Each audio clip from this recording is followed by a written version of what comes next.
So for the past few days I've done some thinking on what new segments I could use for my channel, and I finally came up with one. Even though I do movie reviews all the time, it's always for new releases, so I'm going to do something new in which every week before new releases go out, I'm going to do an underrated movie review of movies I think are very underrated, don't really get all the acclaim that they deserve, or didn't make enough money at the box office, or hell, even didn't do great in DVD sales. And to kick off this new segment, I'm going to talk about a movie that was very underrated in my opinion. It's an animated film from a few years back. It lost out for the Academy Award on Best Animated Film, and then it just seemed to fade out, even after its DVD sales.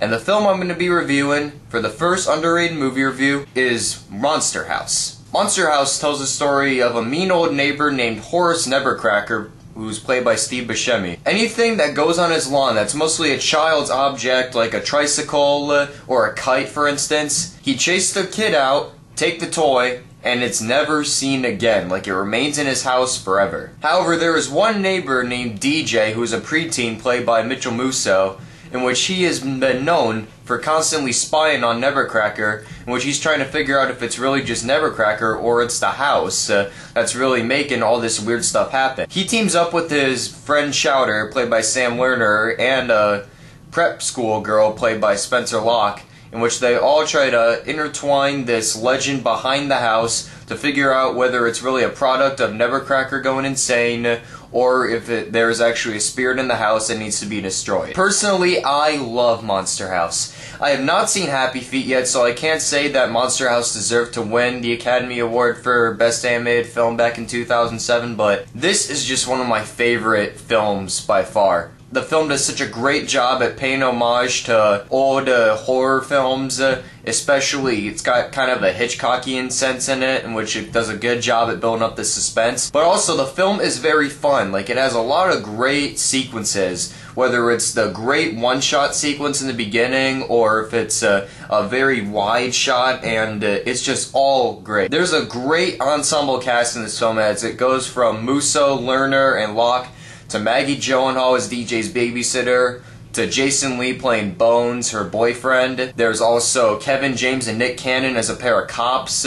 There's Heder as a video game legend, and of course there's also Kathleen and Fred Willard who play DJ's parents. They all do a great job in this film because this film is done through performance capture, and you especially get that feeling because the movie is executive produced by Robert Zemeckis and Steven Spielberg. Two very well-respected filmmakers, of course, but Zemeckis has become more known for enhancing performance capture for a lot of his films, especially his last few, Beowulf, The Polar Express, and Disney's A Christmas Carol. The animation and attention to detail is pretty cool, except sometimes the hair on most of the characters looks very flat and it doesn't really move around a lot, but that's really all I can complain about for the animation. It's very great animation for this film. Now, the reason I chose this as an underrated movie is because I looked back, and this film has kind of been forgotten ever since it released.